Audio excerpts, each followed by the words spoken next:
Hello everyone and welcome to TYT Sports. It is an absolute pleasure and honor to be joined once again by Robert Exel, where it all started on TYT Sports. Robert from boxing.com, the editor-in-chief. Mr. Exel, how are we doing today? I'm good, and how are you, Rick? I'm doing great. Again, it is a pleasure to speak with you once again. It has been way too long. So Miguel Cotto, let's talk about him very quickly. He's going to pass up a $10 million payday to fight Canelo Alvarez instead because simply he doesn't want to fight in March and he wants to fight in June. Now, basically, he is passing up this humongous payday against Canelo Alvarez for Sergio Martinez. Now, would it be an interesting fight? Would it not be an interesting fight? Leave your thoughts in the comments section below. We would love for you guys to discuss that while we discuss the matter at hand. Firstly, Robert, let me ask you this. Is it the right decision at this stage in his career? He came off a fantastic win against Delvin Rodriguez, Miguel Cotto this is, and he really looked revamped. He looked like a whole different fighter, sort of like the Canelo Alvarez of old. Is it the right move or the wrong move to pass up Canelo Alvarez? I think probably it's the right move for him at this point. As we know, Canelo doesn't have a title. He's a fighter without portfolio. Despite his name, despite his fan appeal, he basically offers nothing but an extremely tough opponent who is probably going to weigh him by a considerable amount. Whereas Martinez, as we know, sort of on the downside of a career that might be inflated, in fact.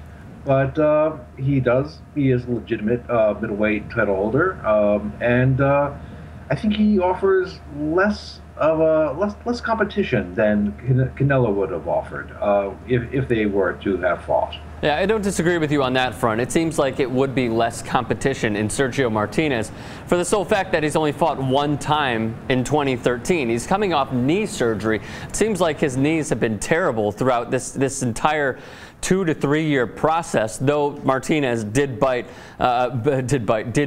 Julio Cesar Chavez Jr., though he was knocked down in the 12th round. You mentioned that Canelo Alvarez does not have a title. Would that really affect Miguel Cotto's strategy at all and his camp's strategy in order to decide if he actually wanted to fight Canelo Alvarez? Because out of anything, not only would it be a huge payday, but if he wins, then he could be considered a top 2 pound-for-pound fighter in the world.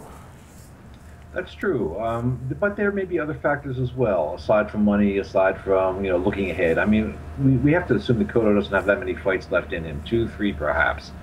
For him to fight Canelo, he's probably going to take a beating. When he fought Mayweather, when Cotto fought Mayweather, he basically jumped ship from his longtime promoter, Top Rank, went independent so that he could fight Mayweather, and then went back to Top Rank. He might not want to get involved with all the sort of shenanigans again. We're breaking with his promoter so that he can have this mega fight, especially when he can, basically keep things as they are. Fight Sergio Martinez, walk away with a belt, and then look ahead after that. Now here's the big question, and we all know how incredibly athletic Sergio Martinez is, and he has fought some of the bigger names at the time, a la Paul Williams, Martin Murray, Julio Cesar Chavez Jr., though it appears that he did lose his last fight to Martin Murray. That one was in Buenos Aires. How much does he have left exactly? It's the big question that many people want answered. So if you can, what would you say?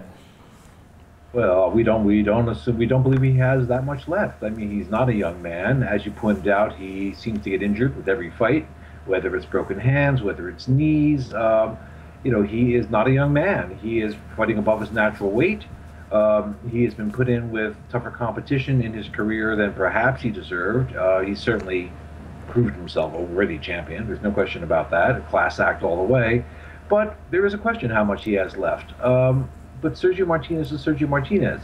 We know how he's going to fight. He's going to move. He's going to stick that jab out. He's going to be a hard target to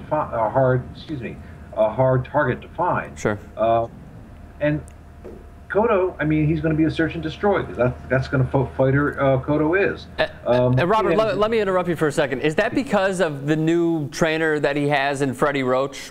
Basically what we saw with Delvin Rodriguez, because he's trying to be more aggressive and he just looks like a totally revamped fighter?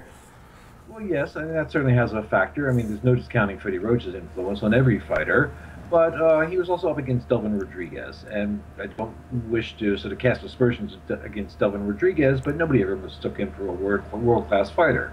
it was a fight that basically cleared the way for Cotto to be back, and for us to be talking about Cotto right now.